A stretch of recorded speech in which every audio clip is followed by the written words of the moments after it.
Hey, my name is Yona. I'm a diver from Leeds, but I represent Jamaica, and Paris 2024 is going to be my third Olympic Games.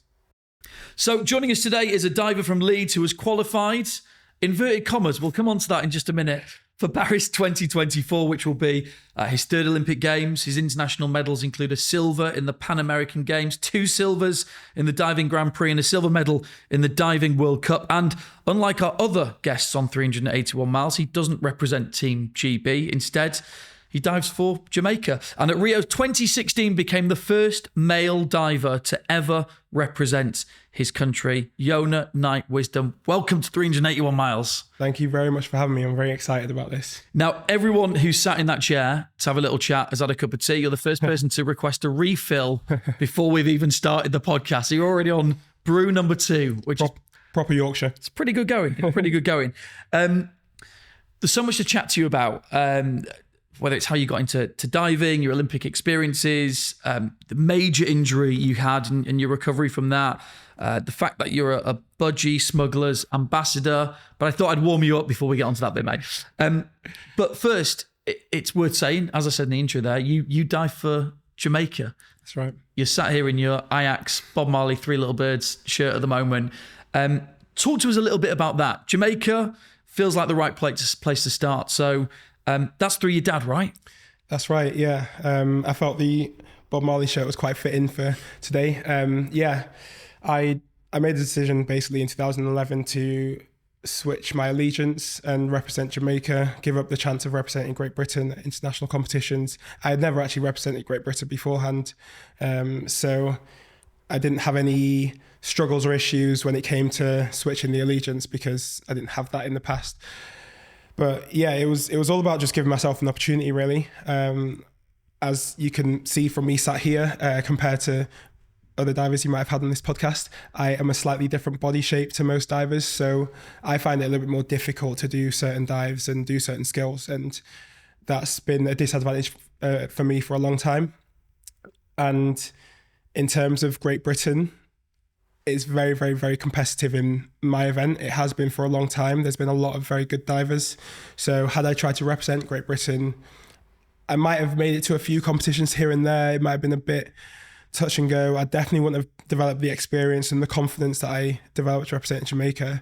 But it would have been really tough. But my coaches believed in me at the time and suggested that I do something different, took a step into the unknown, and I had a choice between Jamaica and Barbados, Jamaica on my dad's side, Barbados on my mum's side. And that was a challenging decision because I actually felt like I was picking between my two families. I mean, did you consult mum and dad with that? Absolutely. That feels like a horrendous conversation. Yeah, I spoke to them about it. I thought about it a lot. I took a lot of time to figure it out. And actually, the decision was really easy because of a man called Usain Bolt and the star power that he brought to Jamaica as a sporting nation.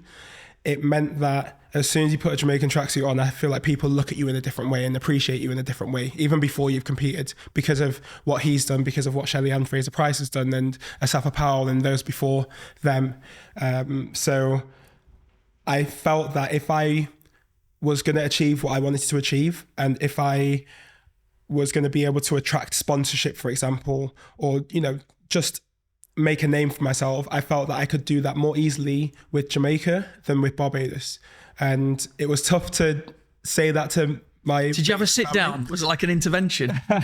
Not quite. Fortunately, the Bajan side were super supportive regardless of what I decided. And the Jamaican side were also super supportive. So it wasn't difficult in that respect, but it took a lot of toing and froing in my mind. But the decision was clear. So Sunday roast dinner round at your gaff, there's only so many roast potatoes. There's an odd number. You're getting one less on the plate, aren't you, from your mum, right?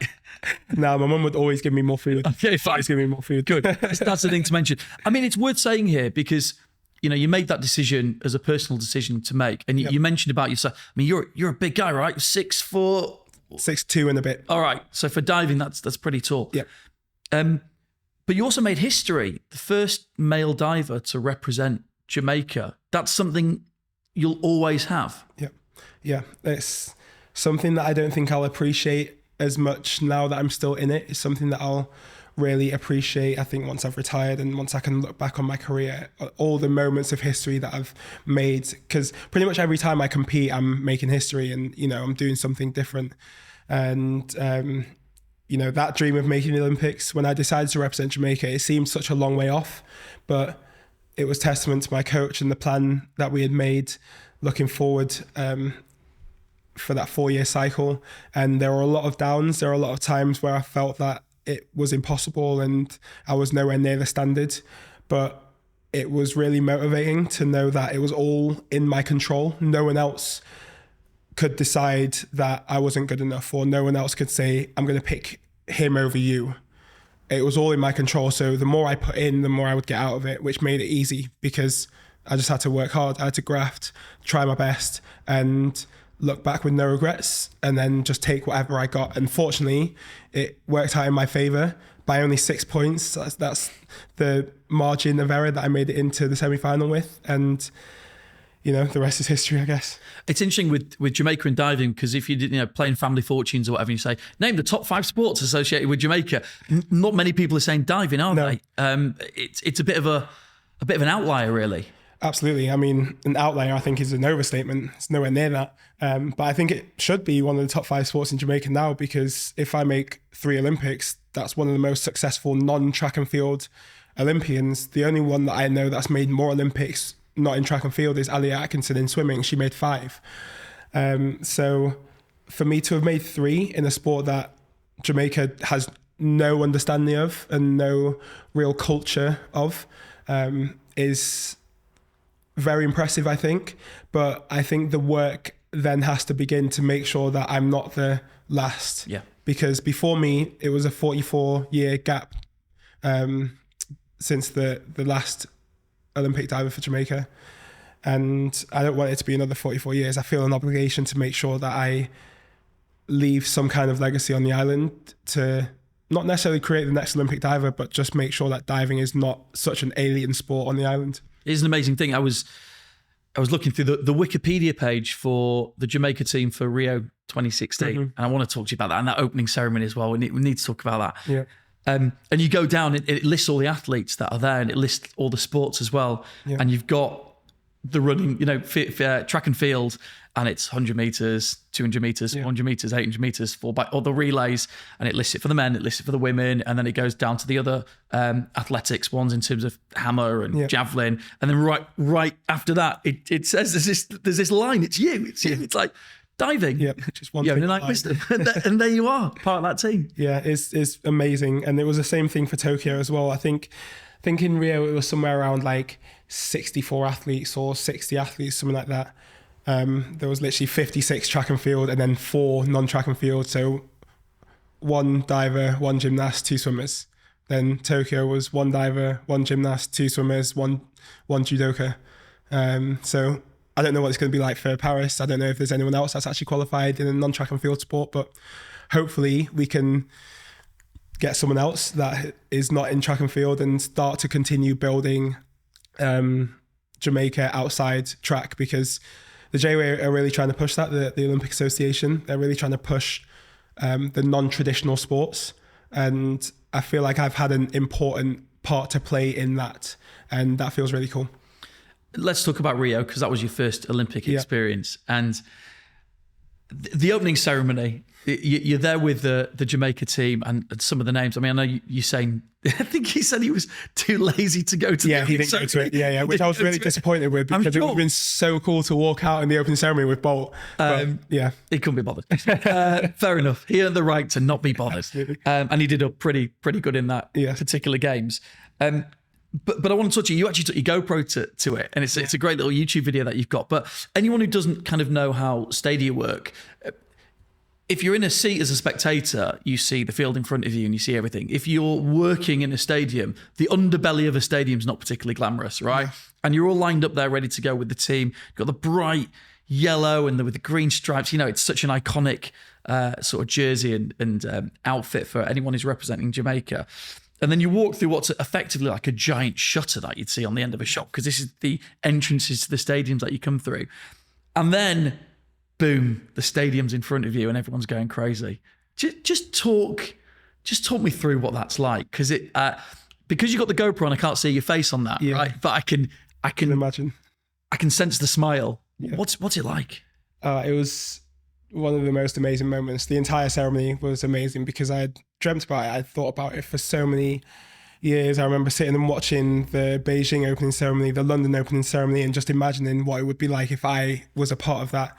And there's actually a funny story from the opening ceremony. So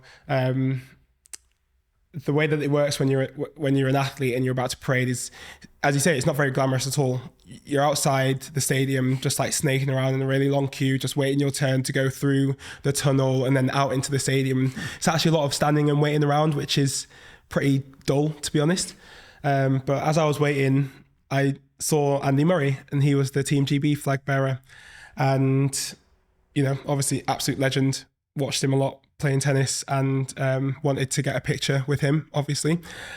So I went across to him. He was one of the very few Team GB athletes. I think most of them didn't actually go to the ceremony, but I asked him for a photo. He was like, yeah, sure. Do you have a Jamaica pin? Because have you heard about the kind of pin badge trading that goes on in the games? All the countries get given different badges, and it's all like game specific. And, people have extensive collections of these pin badges. So Andy asked me for a pin. I was like, no, sorry, don't have one, because Jamaica was so slow in giving them to us. We didn't get them until like halfway through the games. So I had to be like, oh no, sorry, but can I still get the picture anyway? So we got the picture. And then 5 years later in Tokyo, I happened to see Andy again in the village. And bearing in mind, this is like the pandemic time, so you don't really want to approach or get too close to anyone. I shouted to him and kind of briefly rattled through the story, and he actually remembered it. And I was like, I've got a pin for you. Do you want to finally do the trade? And 5 years later, we managed to actually get the trade done, which was really cool. But that moment with Andy Murray, that kind of symbolizes the surrealness, if that's even a word, of that environment, because I'm there with a legend that I've watched on TV for a number of years, but I'm essentially at the same level as them. And then you go through, you walk out, the announcer says Jamaica, you get this huge roar, which is probably really big for such a small country because everyone loves Jamaica. It's like a universally loved thing, right? That's exactly what I was saying before. Everyone loves Jamaica. So you get a huge roar, and then I kind of just milk it and start going around to the front row, giving people high fives and just like getting selfies with people and everything. And it was just awesome to be there. I had a little moment with one of my good friends from America when the torch or the flame was lit. We kind of looked at each other. We're like, wow, we've made it. Like, this is it. And, you kind of get flashbacks of all the struggles and all the difficult moments that you've had in the build up. And it's just really cool when that all kind of comes to fruition in that one moment. And it was, quite overwhelming. That's amazing. So when I was watching that at the time, watching Team GB come out specifically, I didn't realize that when Andy Murray was like holding the flag and stuff, that the only thing going through his mind was, I can't believe that guy didn't trade it in with me. Yeah, exactly. That's what he was thinking 100%. When he went out there. Yeah, that Jamaican guy. Totally threw him. But the stars in that team, and I know Usain Bolt's not in, and I do want to talk about Usain Bolt in a minute. He's not there, but still, to be surrounded, it's a team full of superstars. The likes of Shelley Ann Fraser-Price. She's got the flag. Asaf Powell, Johan Blake. Usain's in that team. It really is being surrounded with the elites, right? Yeah, honestly, as I say, it's mind blowing. Before we left the village to go to the stadium, I was doing a bit of Facebook Live because I've got a lot of Jamaican fans on Facebook. And just had a Safa Powell in my Facebook Live and was just talking to him. And then even when I put it down, just chatting with the Safa Powell. And then Shelley Ann, I got a picture with Shelley Ann with her. I think she had like the green and yellow hair at that time. And it's hard to put into words like just how cool that is.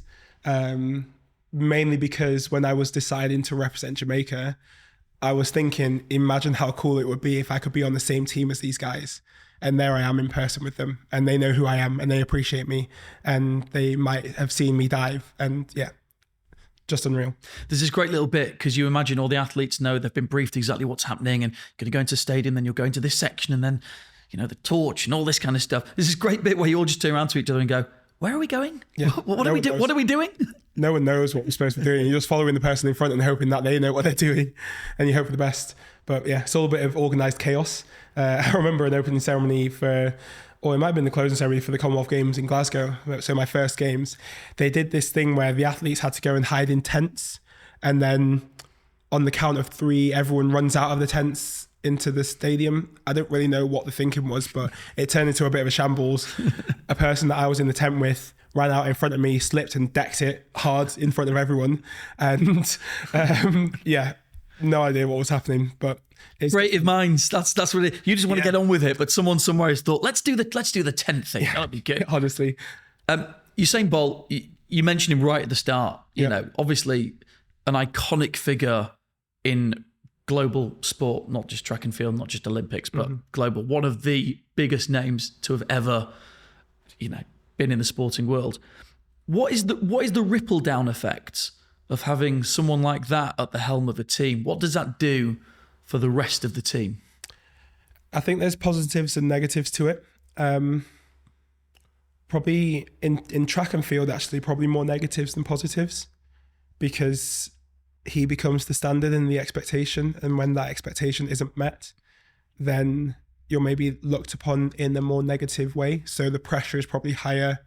And, young kids coming through, they might be tagged with the next Usain Bolt label, which, you see it in everything in football, the next Lionel Messi. And quite often those people don't turn out to be the next anything because they can't maybe handle the pressure from such a young age.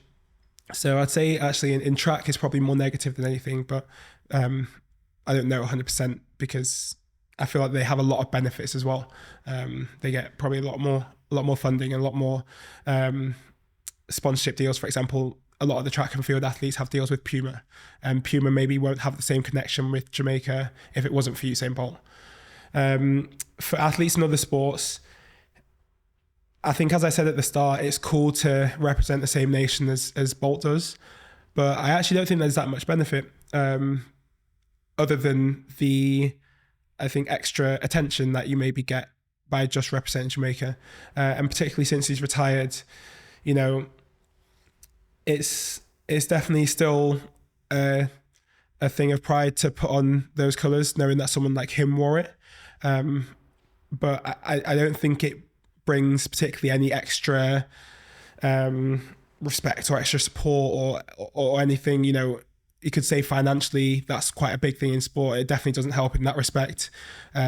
So yeah, there's definitely some positives. It was much cooler being on the same team as him when he was still competing than it has been without him.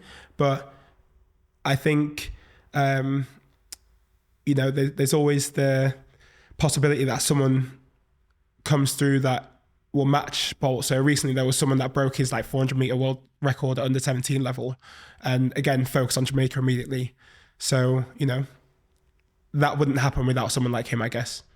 That's interesting. When I asked that question, I don't know what you're going to say. What you're at. I thought you would just say there was positives. I didn't know I was going to go with that either. It's interesting when I actually thought about it. I felt that there's actually not as many positives as you might think, because it's always hard when someone kind of transcends a sport and a country, and you maybe expect a lot of positive things to happen because of their presence, but actually the world doesn't work like that. There's not always the kind of trickle down effect that you might think. And he did a great job. I mean, he would refuse to have interviews not in Jamaica. So he'd always ask for anyone broadcasting to come to the island and do interviews there to help promote the island. It's a great thing.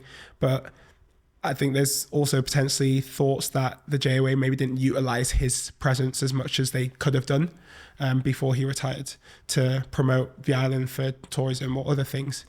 So yeah, it's a hard one. That's why I didn't come to Leeds for the podcast. All makes sense now. Let's talk about diving as a sport, as an individual sport, because you're 3 meters springboard, 1 meter, 3 meter, 5 and 10, and all the different heights. I just look at it as a non-diver, as I'm sure most people do, and the amount of athleticism required and the skill and the standard to be able to pull off the kind of dives you do. But I do look at it and think, how do you go from someone who's never done that before to being in a position where you're as good as you are? What is that path? What does that look like? Yeah, it's a long journey, that's for sure. That's why divers are selected from a very young age.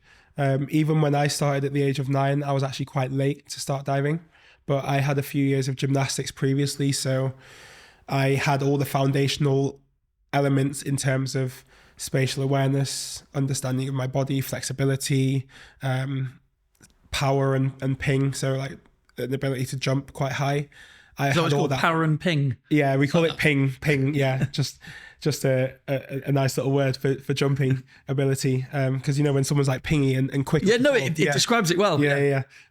So I had all that from gymnastics. So when I actually made the transition to diving, it was a lot easier than some that maybe didn't have gymnastics before, but some just have a natural ability to understand the diving movements and the techniques that's required. So yeah, when I started, I was almost fast-tracked because I was able to develop quite quickly because of the foundation that I had. But for others, it takes much longer to even get to that level, especially if they start from the age of like 5 or 6. But there's one thing learning the dives and understanding how to do the movements and everything, and there's another thing learning how to execute them under pressure of competition, and that is another process that takes a significant amount of time of just horrible competitions, basically. Like you have to, as I put it for one of my particular dives, you have to land on your back a few times before you figure out how to do it decent, and you've got to go through that journey and that process. Because slowly you'll understand how you need to train the dive to make it better, so that when you get on the board in the competition, you know exactly what you need to do, you know exactly what you need to focus on, you know exactly how your body's going to move, how you respond to maybe the extra adrenaline. And, you've only got fractions of a second to figure out what you're doing in the air to make the decision for the come out and the entry. It happens like that. So it's almost got to be automatic. And for that to happen, you have to just do reps and reps and reps and reps and reps of these dives. I think you described diving as being quite humbling, right? Absolutely. When dives go wrong, that is, okay. Yeah. So it is humbling in that respect. I look at it like I'm sure most people do. And you post a lot on your Instagram of you doing reps over and over again. I'm looking going, look, that's great. Yeah. That's brilliant. And then you'll post, some are better than others. The nuance there, the difference between nailing it and not quite nailing it, I guess how far into a dive do you know when, I've nailed this? Sometimes from the takeoff, as soon as your feet leave the board, sometimes it's going to go well. And on the other end, sometimes you take off on the board, it's going to be awful. And you just got to be ready for the impact on the water. But sometimes you can kind of pull it out of nowhere and get a horrible takeoff and then somehow figure out the end. In such a short period of time. Yeah, especially on springboard, because actually your takeoff is always going to be slightly different because the board moves in different ways every single time. Whereas on platform, it's pretty much the same every single time. So the only thing you got to kind of think about is adrenaline and that extra bit of energy that you get from a competition. So yeah, the nuances that we see and the small differences between like a very slightly short entry, a very slightly over entry, or a perfectly vertical entry is the difference between maybe like a 6.5 and a 7 and a 7.5 and an 8. And across a competition, if you can get even 7.5s compared to 7s, that's going to result in a bigger total score, which means that you have more chance of either progressing through the rounds or getting onto podiums, depending on what level of competition you're at. So it's very, very fine details, which is extremely frustrating. And, as I say, humbling is the exact word, because you could one day be just amazing and do everything perfectly and everything just feels easy. And then the next day you come and you feel like a novice and you've never done it before and nothing clicks and you're trying to figure out what happened. And sometimes there's just nothing you can do about it. It's just the way that the sport goes. How painful a dive's gone wrong? It's been a few rough ones that I've had in my time. One incident, I was training only on the 1 meter, funnily enough. This is one of the most painful ones I've had, and I slipped out of my dive in the air. We use like a grippy substance to help grip into our shape, and it didn't work, so I slipped out. Not grippy enough, mate. No, it wasn't grippy enough. I definitely learnt my lesson. And I landed very much on my back, and as I hit the water, my whole body kind of went numb. Wow. And for a second under the water, I couldn't really move. And then I was like, I need to get up, and then was able to start swimming to the surface. But the numb feeling didn't go away for ages. It was really bizarre. And it was only from 1 meter. So you can imagine when a diver has a bit of an accident on 10 meter. I was going to say, I look at you on a 3 meter and think, yeah, not for me. That's fine. Do you look at the 10 meter ones like that and look up and go, no, you must be mad? That's the reason why I stopped doing 10 meter in the first place. Is it? And that's too high for me. Do you just, well, we'll start at 1 meter, we'll go to 3 and no, I don't fancy it. Yeah, no, from a young age, you kind of get a balance between both platform and springboard, because even though it's all one sport, it's very different techniques and very different ways that you have to go about the skills. So from the age of maybe 14, I decided I was going to be a springboard diver. So put all my energy into focusing on springboard and working on that technique. I used to do a bit of platform, but for me, it was just too difficult, especially when I grew significantly and made it a little bit more challenging. So over the years, I've just done less and less and less platform. So I look up to 10 meter and I'll go up there and I can do a dive, I'll be fine. But for the difficult dives, like the best divers do, I'm like, nah, I can't do that. Leave that for someone else. Yeah, exactly. I love that on your Instagram as well. You will post things that haven't gone perfectly right. And you'd written on one of your posts, once upon a time, I would have been embarrassed to share competition dives like this. This wasn't that long ago, right? Yeah, this was just a few weeks ago. A huge part of the journey is about accepting mistakes. How long has it taken you to come to that conclusion? And how does that process of realizing that that is part of your journey and getting to the place you want to be? Honestly, in the last year or so, I've been able to get to a place where I do feel comfortable in sharing videos like that. And it's taken a lot of personal success for me to be comfortable with that, to the point where I'm not actually worried about my outcomes in the competition. So for this year, for example, yes, I really wanted to make the Olympics, but I was actually very satisfied with my career. So that if I didn't make it, I wouldn't be outrageously upset. I would have been annoyed, but I wouldn't have been, like this is the end of the world. And with that has come a comfort and confidence to show the reality of the journey, especially on social media. There's a trend in all areas of life where social media is for perfection, and people are only willing to share the times when they look the best, when they feel the best, when they're doing the best. And I just want to be another person trying to not do that, to show that in reality, you have to go through ups and downs. You have to go through highs and lows. So when you see me in Paris and maybe I have achieved my goal and I've done really well there, you've actually seen what it's taken to get there. So for other people or trying to follow in the same footsteps, or, with an ambitious goal that they want to achieve, I want to help them not be discouraged by a bad day of training, because it happens to the best of us. Although I'm not convinced it happens to some of the Chinese divers. They're pretty good. But bad days do happen, and it's not the end of the world. You just have to deal with it. And if you let it get to you and let it affect the next day, then it'll become like a snowball effect, and it'll just get worse and worse and worse. Whereas if you can have that bad day, think, you know what, it happens, I accept it, I can learn from it and try and do better next time. And even if you do or don't, then it continues being a learning process. And then at some point it'll click and you'll get it, and then, you'll be happy and you're achieving things probably beyond what you thought you'd be able to achieve. So what I'm trying to do now, especially in the run up to Paris, because I know that I know that I want that to be my peak. When I competed really badly a few weeks ago in Berlin, I want to show that and not be scared to share that, I have bad days sometimes, because it's a journey and it's a process of progression and development and improvement. You're based up in Edinburgh for quite a bit of the time now. Of course, spent a lot of time in Leeds, from Leeds and at Leeds Diving Centre, which is just a hub of super talent that we know about. What's it like having trained there for so long to know that is it a case that you're all bringing the best out of each other? Yeah. So the prime time of Leeds was in the lead up to 2016, when we had just a huge number of really talented divers, and especially Jack, that I trained alongside with, Chris Mears, who was Jack's synchro partner then, and a few others. We pushed each other so hard every single day. Sometimes maybe a bit too hard, to the point that literally if you did a bad dive, you'd be ridiculed and you'd get roasted for literally a bad dive. And it could be a hard dive. And again, on the other end of the spectrum, Jack would do a dive for 9s. And there's a little culture in diving where if someone does a good dive, you applaud it and you clap and you show appreciation for it.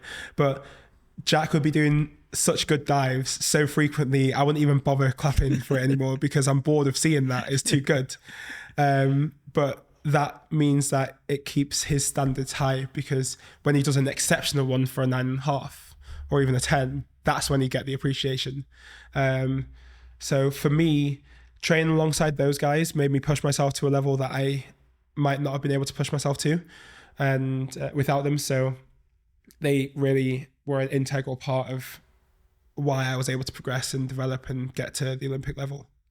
Is it strange training and competing with athletes, or training with them at a certain place, and then you kind of head off in competition to with another team effectively? So they're sort of going, you do all this together and they go off in one direction and you go off in the other. Is that a strange feeling? Yeah, at first it was a little bit weird. In my first few competitions for Jamaica, I travelled with the British team. Normally we all stay in a similar hotel, so I would hang out with them quite a lot. I might be training with them because my coach was with them as well.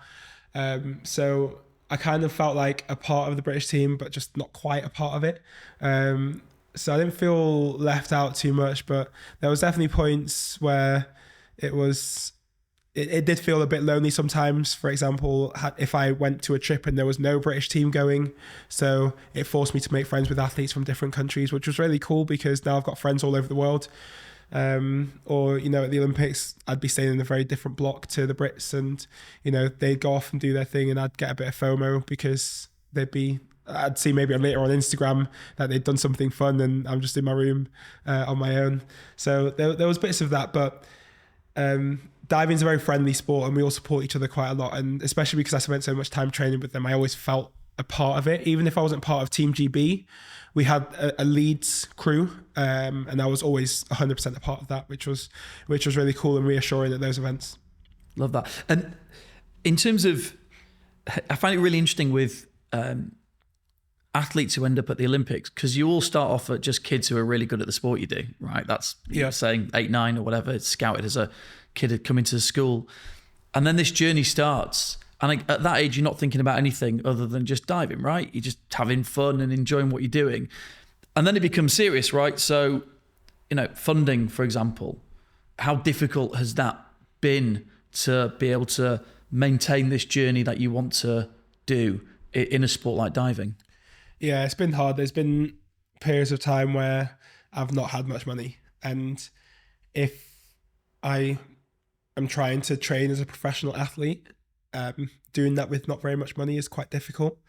There was lots of circumstances that actually helped out a lot. So when I decided to represent Jamaica, I had to find a sponsor to be able to pay for all of my travel and accommodation when I go away for a competition. And very fortunately, the first person I approached eventually agreed to sponsor me. And that person was Levi Roots. I reached out to him on his website. At first I got a no. My dad convinced me to send another email and he invited me for a meeting down in London. I went down with my mum and my coach, literally drove down to London for a 45-minute meeting, then drove straight back up to Leeds. And in the meeting, he said that I spoke with so much passion about what I wanted to do that it was that convinced him to invest. And without his investment, there's no way that I'd be sitting here right now, because I wouldn't have been able to gain the experience that I gained over the years. So for that, I'm extremely grateful. And it's worth saying, of Dragon's Den fame and reggae, source Levi Roots, that's you, which is not necessarily the first marriage you would put together. You up here in Leeds representing Jamaica and Levi Roots being that partnership, but it's what you said to him then that convinced him. Exactly, and the link was there. So again, fortunately, I decided to represent Jamaica because he's Jamaican born, and that connection also helped because he was helping someone that was from his country. So yeah, that was amazing. I actually, funnily enough, remember watching the episode that he went on to Dragon's Den, and watched him get the investment, and yeah, it was pretty cool. You ended up stood in front of him asking for his investment. Yeah. So it's quite amazing, and the fact that I was able to successfully get it shows how much this meant to me. So to get him on board was very, very fortunate, because without that, as I said, I don't know what I would have done. I don't think my parents necessarily could have afforded to pay for all of the trips that I needed to go to. I don't know where else I would have found that money, because it's significant expense. You know, in diving, you don't have local competitions really. I was going to Puerto Rico and Fort Lauderdale and Australia and Canada and all these very far away places, which requires a lot in flights and a lot in accommodation. So I was very fortunate with that. And then, you know, around that, I went to university. I basically used my student loan to live off for a period of time. I luckily got some help from the IOC as one of the scholarship holders for, I think it was the cycle up to Tokyo. So that was helpful, but you know, it wasn't a significant amount of money. I've spent a lot of time coaching diving to have a job to earn a bit of money alongside it. So financially, I've always been towing the line and kind of living hand to mouth. It's only been, you know, a few years ago that I've actually even been able to start saving. And that, as a 25-year-old, is tough when you see your friends from school going into their jobs straight out of uni and starting to make decent money. Yeah, but none of those are a budgie smuggler's ambassador. Well, so they can't say that though, right? Absolutely. And I think some of them are a little bit jealous of me. Well, we should explain a little bit, because I mean, you obviously work with those guys there promoting their sort of swimming trunks, right? Yeah. And I was looking, they've got all the amazing designs, and this is going to sound really weird now, but I saw one of them, I was like, hang on, what's that? And then had to zoom in, which now feels like a really weird thing to say. And you've got ones with a Yorkshire Rose on, right? Yes. So you've got your swimming trunks that you're wearing, blue trunks with the white Yorkshire Rose on there. Yep. Whose idea was that? Is that a design they had anyway, or is that something you said, come on, guys? No, that actually wasn't my design. I recently got those when I went down to London before Montreal, and they were like, oh, we've got this brand new pair. So they're doing some like counties promotion thing. So it was one of their designs, and they gave me this pair. So I'm taking the Yorkshire Rose on the world tour. Took them to Montreal, took them to Berlin, and then taking them to China.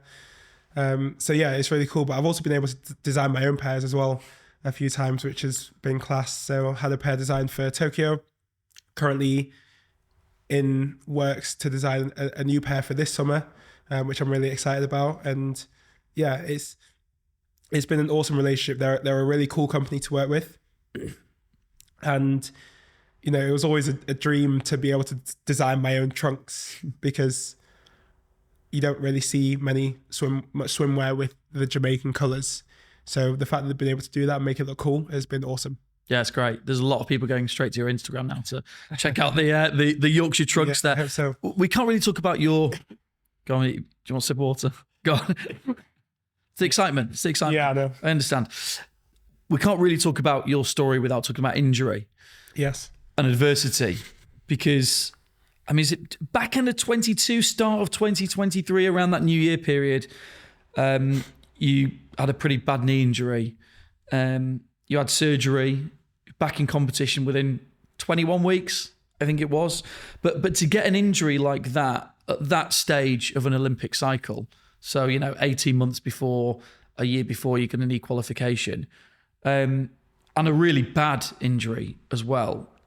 What is it like as an athlete going from peak physical condition which is what you have to be in, to not being able to walk on 2 feet because of your knee buckling?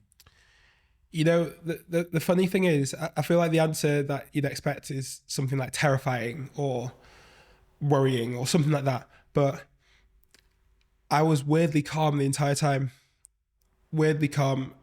As soon as I found out what the injury was, even before the surgery happened, I had this confidence that I'd be able to get back. As soon as it happened, my thoughts straight away went to, I need to do everything possible to get back as quickly as possible. Obviously, as thoroughly as possible in the rehab, but I need to do everything that I can. I was very fortunate to have a lot of support around me in terms of physio in Edinburgh, S&C, strength and conditioning in Edinburgh, and my diving coach who helped me through the process. But I was quite lucky in that it was a tendon injury rather than a ligament injury, because the tendon could be repaired immediately. So I had the surgery within 3 days of the incident happening. It was in December 2022. I had to wear a brace for 2 months, which limited my range of motion to 30 degrees in my knee. And that was tough because I had to sleep in the brace. And then when I eventually took the brace off, my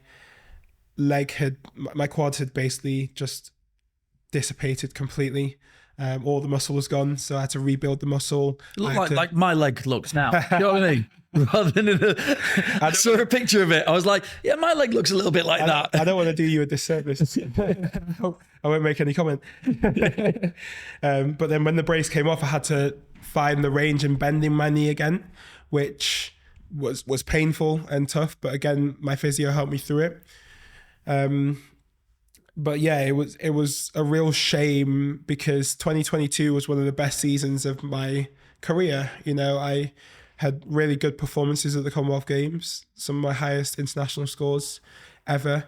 And I was so excited to just continue building and go into the next World Championships in the middle of 2023 and hopefully getting my Olympic spot at the first opportunity rather than waiting until the second opportunity, which is always a very a high pressure competition. Also, I just found a synchro partner. So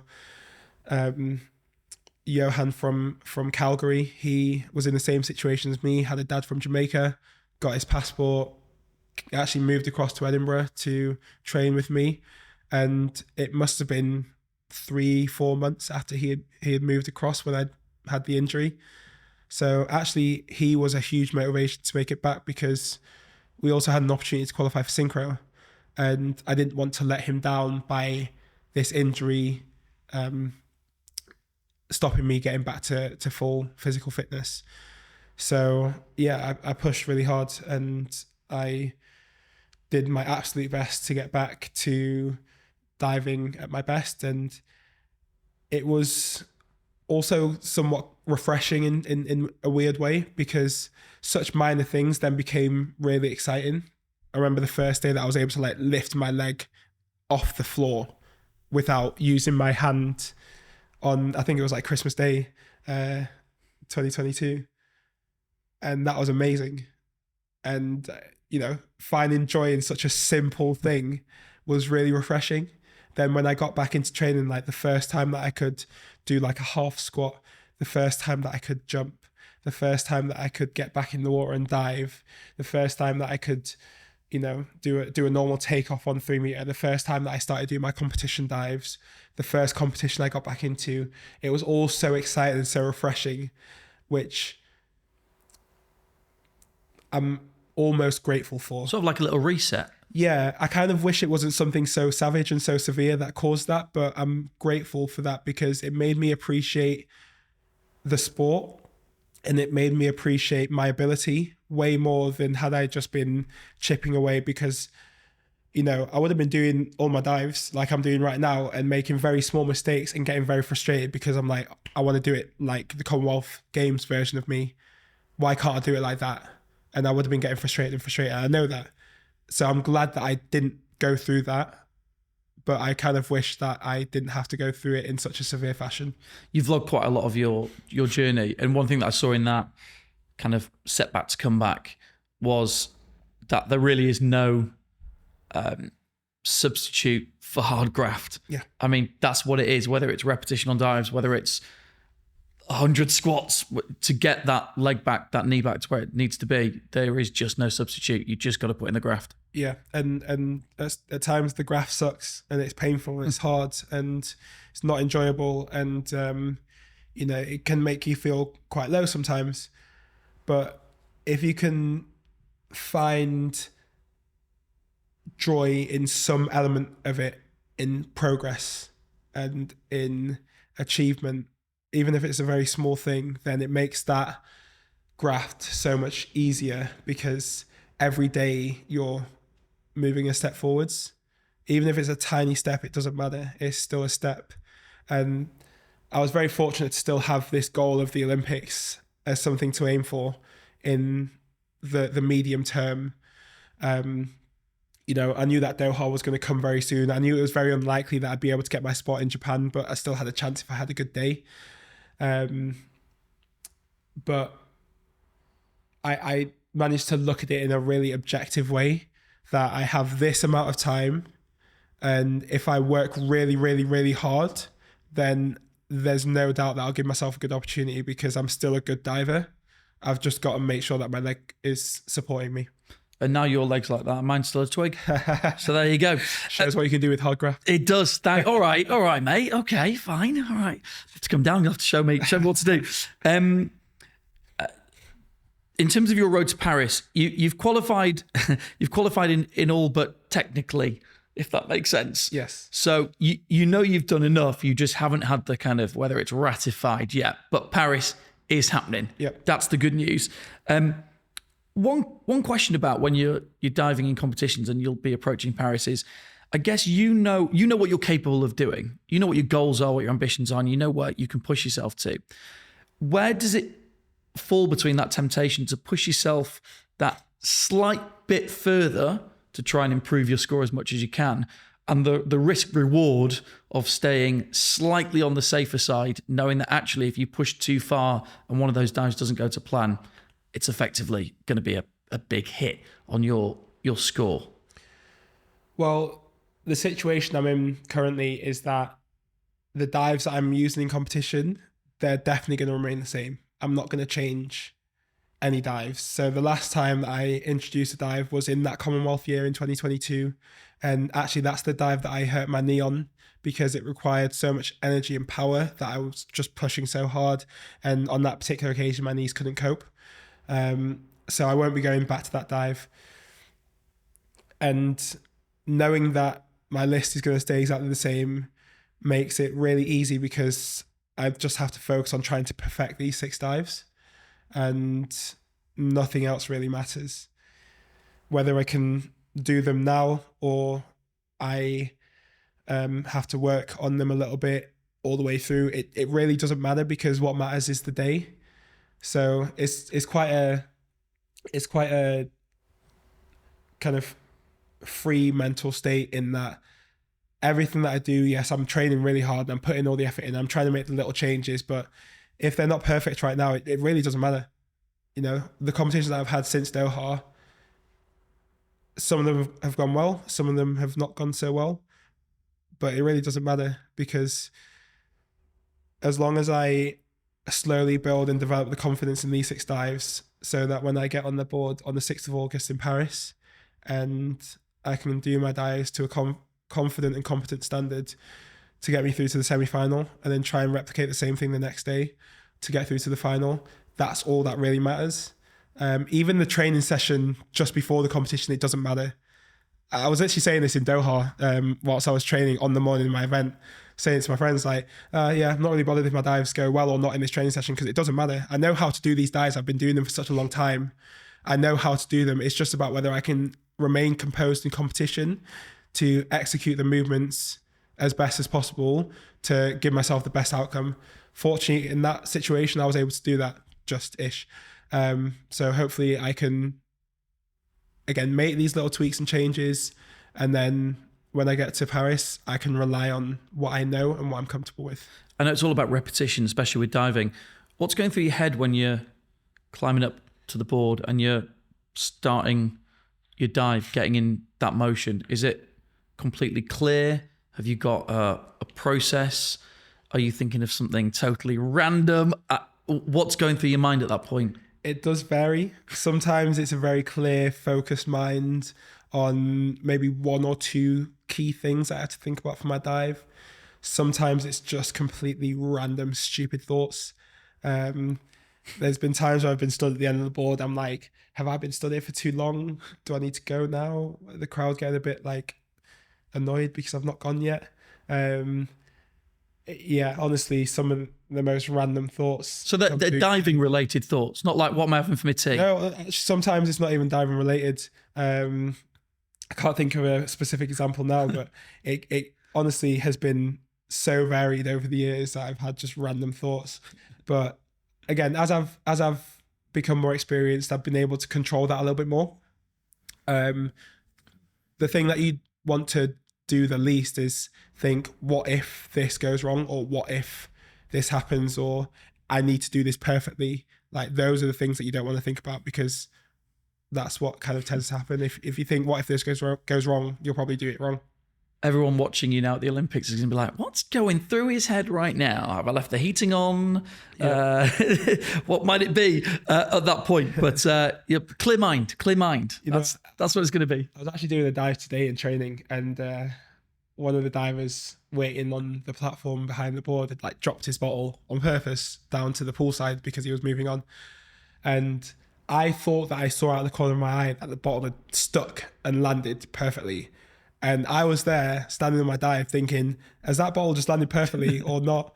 But I was already in the process of going. So I was like, no, forget about that. Think about your dive. How did that dive go? The dive was actually all right. Mate, can we have someone in Paris doing a bottle flip on the side just before you go up? The bottle did not stick. But, all right, but an unsuccessful bottle flip. You brought us in an item. We've asked all of our athletes to bring something in, something that means something to you, something that's special, something that's important to you.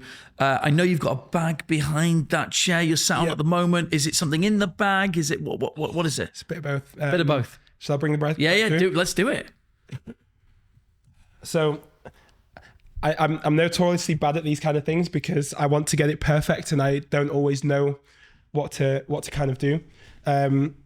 So this is my diving bag that I use on a day-to-day basis. As you can see, there's lots of like random things hanging off it. So I want to show one thing that's on the bag and talk about that briefly. I'm going to ask you one favor. Just drop a little bit to the side. Go for it. I want to talk about one thing or a few things that's on the bag specifically, and then also one thing I've got inside the bag. Go for it. Another story.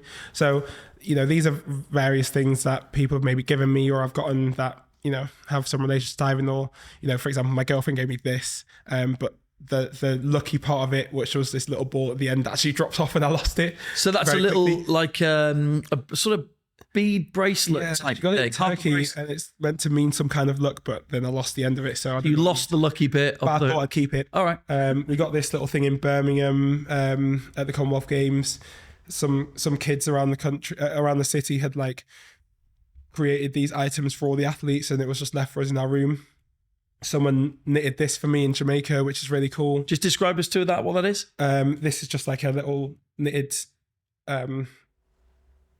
ball in the Jamaican colours, it was really cute. When I did my diving camp there last year, she was one of the keen ones and gave it to me, which was awesome.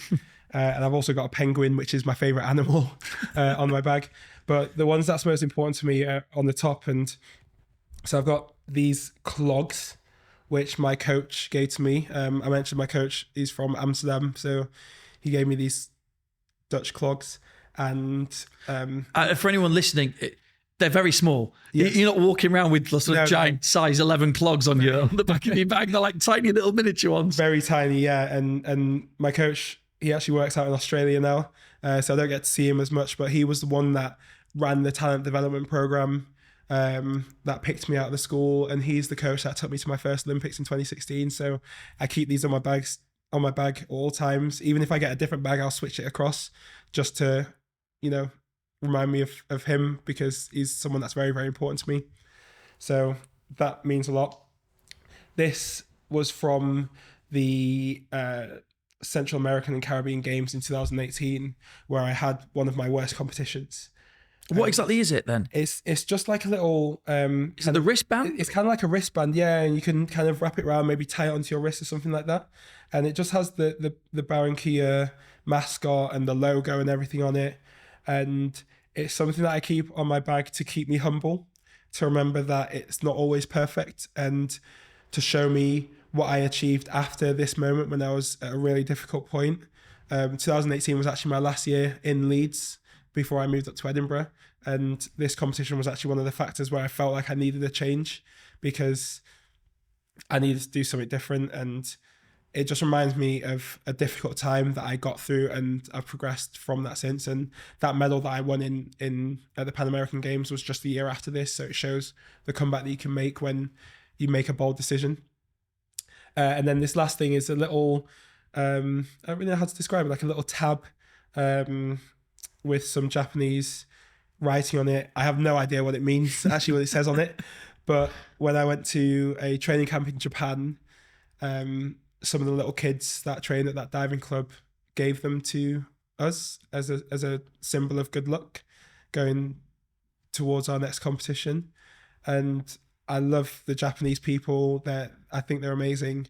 Obviously, I was fortunate enough to go to the Olympics in Tokyo, which was a very bizarre experience under the pandemic conditions.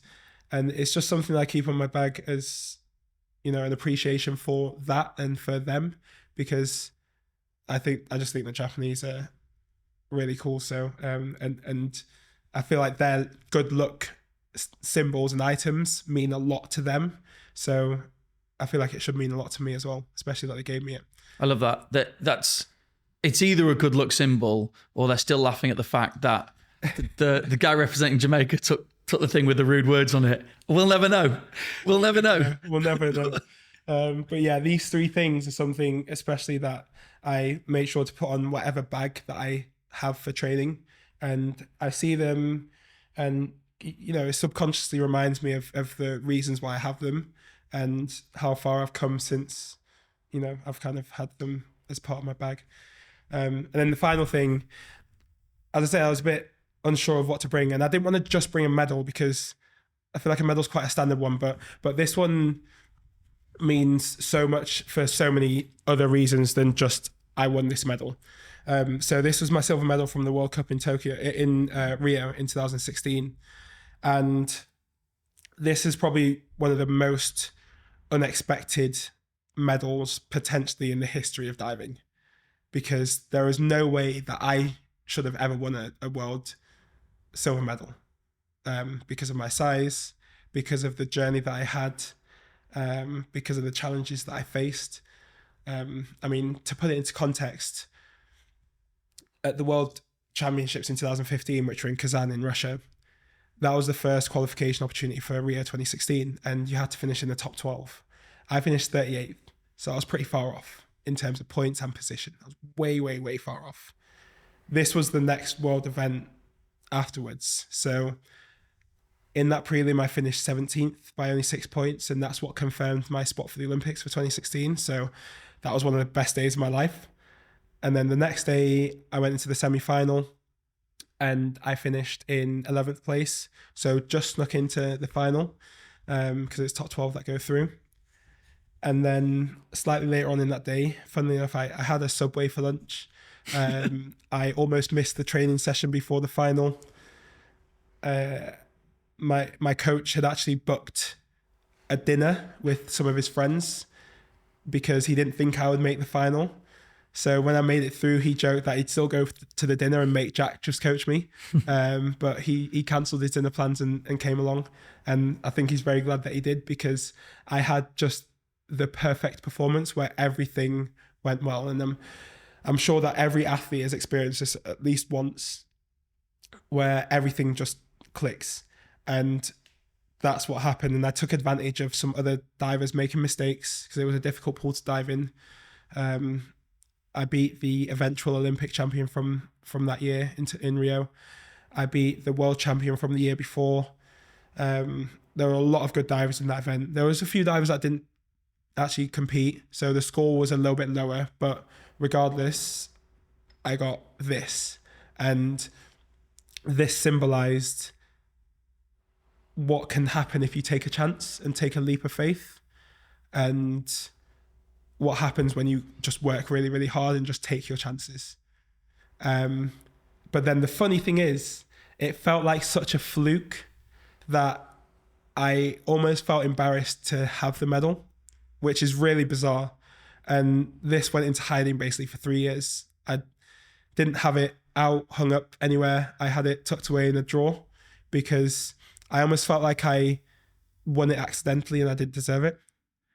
And it took until the Pan Am Games in 2019 when I won my next international medal for me to finally feel comfortable to bring this out and remember it for what it was.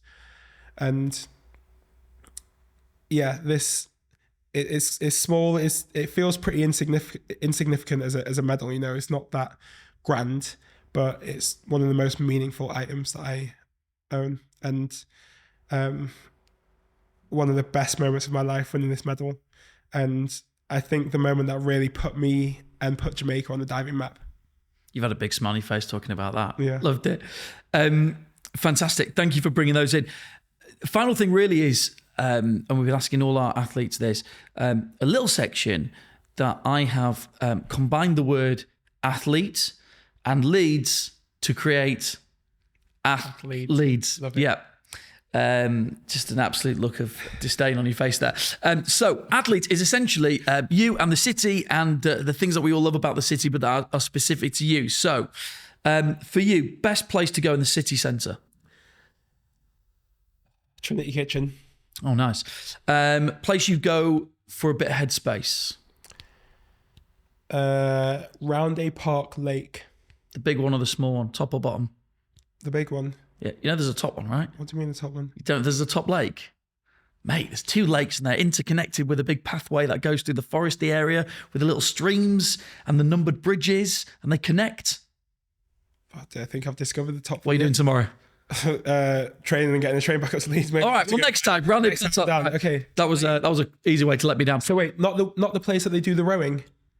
No, there's the that's bottom the main lake. lake. Yeah. The main lake. Yeah. Lovely walk around there. Yeah. And then at the top section, near like the mansion, you go down and there's a lake there and it's got beautiful big fountains. There's a sort of foresty area at the top and the two of them connect and it goes by the side of the golf course. I can't believe you don't know this. You've got to go explore it. Mate, honestly, there you go. You've learned something. You mentioned Trinity Kitchen for a place in the city centre, but have you got any other foodie haven that you like to go to? Not like a major foodie. So I don't have any like specific restaurants that I love, but I've always had good memories in Chao Phraya, or how you pronounce it. Is it Chao Phraya? I don't know. Yeah, I know. But everyone knows what we're talking about. Yeah. I've had some good experiences in there, so that's a place that I like. Before Chao Phraya was Chao Phraya, if it's called that, it was a different bar, and me and my wife went on our first date there. Oh, so sweet. Look at that. That's so sweet. That's a nice moment. Leeds music scene. You manage to get to anything when you're here, or Leeds bands? I have. I've been to see a few concerts at the First Direct Arena. Saw Drake there. Saw The Weeknd, Bryce Tiller. Love those artists. I have come across Graft, the rapper, a number of times. He went to the same school as one of my friends. So yeah, quite like his journey and his music. He went on the rap game and did awesome. So rep the city very well. And I went to party in the park one time, which was great. It's a shame it's not a thing anymore because that was good vibes. I used to host that. Oh really? Yeah. I can't remember what year it was that I went. Who was performing? She was called, I think she was called like Inna.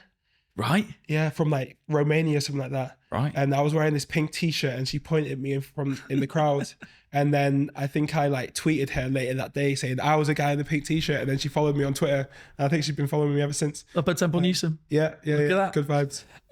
Now, dangerous one here, because the question is Leeds sporting teams. Yes. Now, don't even say what I know you sat there in an Ajax top, but don't even say the words that I know you're thinking at the moment about the football team you support. We're going to park that Yes. and leave it there. Mm-hmm. We're not going to mention football because Everyone listening to this will really like you at the moment, and it would be a shame to ruin that momentum that you've built up. I would like to say that I love to see Leeds doing well because it's very important for the city. So I hope they get promoted again this season. Diplomatic. Nothing else. Even if it is the team over the Pennines.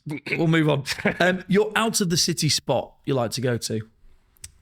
Oh, that's a tough one. I can't remember what it's called. Brimham Rocks. Oh yeah, I haven't been there for a long time. That's amazing. That was really, really cool. I used to go there quite a lot with my friends, and it's really cool. I haven't been there for ages. That's maybe somewhere I need to go back to at some point soon. But yeah, it's just a good vibe there. Leeds sporting hero?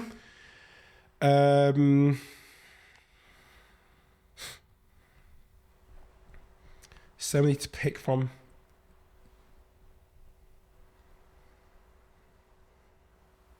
Don't even think about saying Eric Cantona, by the way. Don't even think about it. That's not what was going through my head. I was trying to think of. It's hard because like a lot of the athletes that I've kind of been alongside are heroes to me. So even someone like Niall Wilson or like Alistair Brownlee, they're major heroes, and it's actually even more appropriate, I feel, because I've been on a level with them and I've met them and I've known them. And I think that's really cool. So, yeah, I'd probably say like Ali Brownlee because he's been awesome for triathlon. Final one, a place that holds a great memory for you.